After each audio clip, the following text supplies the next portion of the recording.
जी sir, आज भी press conference आज हमारी इंडियन नेशनल लोकदल की ज़िला कैथल की सभी कार्यकर्ताओं की मीटिंग थी। ये मीटिंग जोन लेवल पर रखी गई थी और किस प्रकार से संगठन को आगे और मजबूती दी जाए और किस प्रकार से संगठन की आगे हरियाणा में चलते हुए HPSC और HSSC के घोटालों को देखते हुए उनको मद्देनज़र रखते हुए सभी कार्यकर्ताओं से हमारी बातचीत ये हुई थी कि इस प्रकार और क्या रूपरेखा संगठन को आगे लेनी चाहिए। सर, बुढ़ापा पेंशन का ये है कि लगभग 2 लाख के आसपास बुजुर्गों जो आए हैं जो बुढ़ापा पेंशन काटने की बात आ रही है।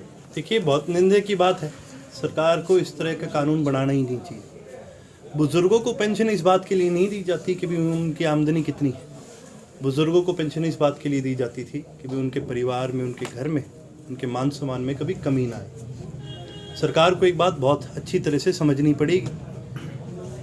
इस सरकार की एक बड़ी खासियत है, ये कोई भी फैसले लेती है तो अपने कान बंद कर लेती है। किसान आंदोलन एक बहुत बड़ा इस सरकार के लिए उदाहरण है कि आपको लोगों की सुननी चाहिए पहले और फिर आपको कोई कानून बनाना चाहिए। ये जो बुज़ुर्गों की पेंशन को काटने का इन्होंने फैसला करा है, जिन भी बुज़ुर्गों की 2 लाख से ज़्यादा पेंशन है कि उनकी पेंशन कटी जाएगी। अब मैं आपके माध्यम से सरकार को बता देना चाहता कि भाई हरियाणा की लगभग 60% जो आबादी है वो गांव में रहती है और जो शहरों में भी रहते हैं। तो हमारे भारत की संस्कृति की एक बड़ी पुरानी परंपरा है, पुराना हमारा कल्चर है, संस्कृति है कि भाई जो परिवार है वो इकट्ठा रहता है और जब तक परिवार के बड़े बुजुर्ग घर में बैठे हैं तो चाहे वो आमदनी हो, चाहे ज़मीन हो, चाहे मकान हो, सब उनके ही नाम पर होता है। अब जिस परिवार की ज़मीनों का आगे बंटवारा नहीं हुआ, जाहिर सी बात है भी उसके इनकम टैक्स रिटर्न में भी जो घर के सबसे बड़े बुजुर्ग मेंबर होंगे उन्हीं का नाम आएगा। तो बहुत जाहिर सी बात है कि भी 2 लाख से ज़्यादा हो सकती है आमदनी, पर इसका मतलब ये नहीं है कि उनके बुजुर्ग की अकेले की आमदनी 2 लाख है। वो 2 लाख आमदनी पूरे परिवार की होती है। ये बहुत ही निंदा की और बहुत ही शर्मनाक बात है कि सरकार को आज तक इस चीज़ का भी एहसास नहीं हुआ। जननायक चौधरी देवीलाल ने बुज़ुर्गों की पेंशन, बुज़ुर्गों के मान सम्मान के लिए शुरू करने का काम करा था। सरकार ने ये फैसला लेकर के ना केवल बुज़ुर्गों का अपमान करने का काम करा है, जननायक चौधरी देवीलाल का भी अपमान करने का काम करा है। दुष्यंत चौटाला ने कहा है कि मैं पहले कहता था किसान आंदोलन है, राजनीतिक आंदोलन है जो दिखाई देने लग रहा है। और मैं तो पहले क्या करता था कि दुष्यंत चौटाला बीजेपी का बी टीम का आदमी। आज इन्होंने मिल करके ये जो फैसला करा है बुजुर्गों, क्या करते थे, ताई इंद्रों की सौगन खा के क्या करते थे कि ताई मैं तो पेंशन भी 5100 कर दूंगा, ठेके भी बंद कर दूंगा। ठेके काम के पास और खोल दिए और हाँ यूँ है ताऊ की पेंशन जरूर काट दी इसने। तो ये जो बात करते हैं किसान आंदोलन की, इनसे ज़रा ये तो पूछो, अगर इतना ही आपको लग रहा था ये ढकोसला है तो फिर क्यों भी आपने कानून वापस लिए। और भैया अगर कोई किसान संगठन भी चुनाव लड़ना चाहता है तो ना तो उनके पास ये ताकत है कि वो रोक दे किसी को, ना आप में है ना मेरे में। ये ताकत केवल और केवल जनता के पास है। उनको जवाब जनता देने का काम करेगी, आपका काम जवाब देना नहीं है। अगर आपने जवाब देना है तो पत्रकारों के बजाय इस प्रदेश की जनता को जवाब दीजिए। जो आपकी सरकार में इतने घोटाले हुए, जो आपके डिपार्टमेंट में इतने घोटाले हुए, उनका जवाब देने का काम कीजिए। परिवार एक होने की बात चल रही है हमारे पर, क्या 1 तारीख को कह रहे हैं। बात कब नहीं होती थी, रोज कोई ना कोई आके कोई बात कर देता है। पर जैसे कि हमने पहले भी ये बात कह रखी है और चौधरी ओम प्रकाश चौटाला जी ने ये साफ बात कह रखी है, जो पार्टी के गद्दार हैं उनकी पार्टी में कोई जगह नहीं। तो उनके द्वारा अब तक कहा नहीं गया परिवार एक होने के काम? किन के द्वारा? अजय चौटाला के कहाँ के उन्होंने? आपके आगे क्या होगा जी, हमारे आगे परिवार में किसी अजय चौटाला ने भी बयान दिया है कि बोला है कि जनवरी में परिवार एक हो जाएगा अगर ओम प्रकाश चौटाला जी चाहेंगे। आप एक चीज़ देखिए, अजय चौटाला जी का, जजपा का ले लो, इनके मौसम के साथ साथ बयान भी बदलते हैं। ये क्या कह रहे थे कि भाई जब कृषि कानून आए हैं इनके अंदर संशोधन हो जाएगा, हटेंगे नहीं, हट गए तो वाह मोदी जी क्या गिफ्ट दे दिया आपने हमें। जब परिवार अलग हो रहा था तो चौटाला साहब हमारे आदरणीय हैं, और जब चुनाव लड़ने की बात है तो नाक रगड़ाने की बात कहने लगे। तो इनके तो जी मौसम के साथ भाषण भी बदलते हैं, इनके मौसम के साथ बयान भी बदलते हैं। अभी जो मौसम है जजपा के लिए बहुत गर्मा गर्मी का मौसम चल रहा है, तो इनको चाहिए कि भी कोई थोड़ा सा हमें सहारा मिल जाए। तो क्या लगता है सर आपको ऐसे बयान क्यों दे रहे हैं? तो आप बताओ, आपने देखा होगा गांव में इनका क्या हाल है। जब इनके नेताओं को कोई चाहता नहीं है, जब इनका विरोध इतना हो रहा है, तो भी वो तो फिर कहीं ना कहीं अपनी पुरानी गलतियों को मानेंगे। फोटो वायरल कर रहे हैं सर चौटाला साहब के साथ। मैं कहता हूँ एक चीज़ बताओ जी, आप भी अपने दादाजी से मिलते होगे, जी पैरों के हाथ लगाते होगे, जी। आपने करी कभी वायरल? क्या जरूरत ऐसी पड़ गई कि भाई ये फोटो भी वायरल करनी पड़ रही है? क्या जरूरत ऐसी पड़ गई कि ऐसे तरह के टैग लगाने पड़ रहे हैं? ये सारा इनका रोज का ही काम है। इन्होंने और कुछ नहीं, इन्होंने तो एक राजनीति करनी है, इन्होंने तो एक शोबाजी करनी है। और ये आज से नहीं करते आ रहे, ये पहले से करते आ रहे हैं। और यही चीज़ें हैं जो किसी भी संगठन को ना तो पसंद है ना। आप ग्राउंड पे काम करो, लोग अपने आप आपके साथ लगेंगे, आपको ये सब हथकंडे करने की फिर जरूरत नहीं पड़ेगी। इनेलो पंजाब में अपना रोल हमेशा अदा करती रही, अब की बार इलेक्शन कोई गठबंधन देखिए जी, ये फैसला चौधरी ओम प्रकाश चौटाला जी का है, चौधरी अभय सिंह जी का है। कार्यकर्ता होने के नाते हमारी जो जिम्मेवारी लगाएगी, हम उसको पूरी तरह से निभाने का काम। सरकार ने सर यूनिवर्सिटियों को लेकर एक बड़ा फैसला लिया जिसमें विधानसभा में भी काफी हंगामा हुआ। तो आईएसओ जो छात्र इकाई है, क्या कुछ करेगी? देखिए जी, हमारी जो छात्र इकाई है, हमने इनका कॉलेज लेवल पर इसका विरोध करने का भी काम करा है। साथ ही साथ छात्र इकाई ने गवर्नर से भी टाइम मांगने का काम किया था, पर उस समय गवर्नर साहब ने हमें टाइम नहीं दिया। लेकिन हम आज भी इस फैसले के खिलाफ है। यूनिवर्सिटी की जो एक ऑटोनॉमी है, वो हमारे देश के एजुकेशन सिस्टम का एक बहुत बड़ा हिस्सा है। और जब आप किसी भी यूनिवर्सिटी की ऑटोनॉमी को छीनने का काम करते हो, तो आप उस एजुकेशन सिस्टम को कॉम्प्रोमाइज़ करने का काम करते हो। ये कोई छुपी हुई बात नहीं है कि प्रत्येक यूनिवर्सिटियों के अंदर जो ये वाइस चांसलर लगाए गए हैं, ये ज़्यादातर आरएसएस के आदमी हैं। और जिस प्रकार से ये अब इन यूनिवर्सिटीज़ के अंदर फेरबदल करने का काम कर रहे हैं, ये हमारे देश के एजुकेशन सिस्टम को कॉम्प्रोमाइज़ भी करने की कोशिश कर रहे हैं और हमारे देश के इतिहास को बदलने की भी कोशिश कर रहे हैं। पर इसका पूर्ण रूप से हमारा छात्र संगठन, हमारा युवा संगठन और हमारी जनरल बॉडी तीनों ही इसके विरोध में है।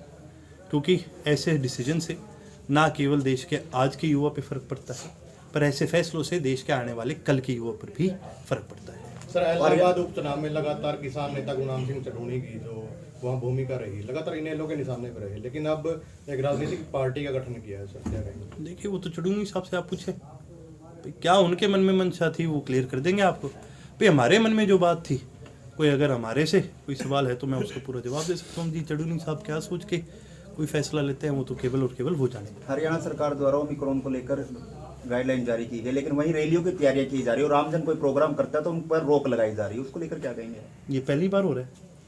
आप मेरे को बताएं, अगर सरकार ने सरकारी मशीनरी का दुरुपयोग करा हो, क्या ये पहली बार हो रहा है हमारे देश में? आप एक चीज़ देखो, डेल्टा को फैलाने में सबसे ज़्यादा किसका हाथ था? हमारे देश के प्रधानमंत्री का। जब तक प्रधानमंत्री जी की रैलियाँ हो रही थी तो डेल्टा नहीं था। उसी प्रकार ये सरकार अभी तैयारी कर रही है अपनी रैली की, कोई जनवरी में करेंगे, कोई कहीं करेंगे। तो जाहिर सी बात है भाई, सरकार आपको साफ कह देगी भी नहीं है केस।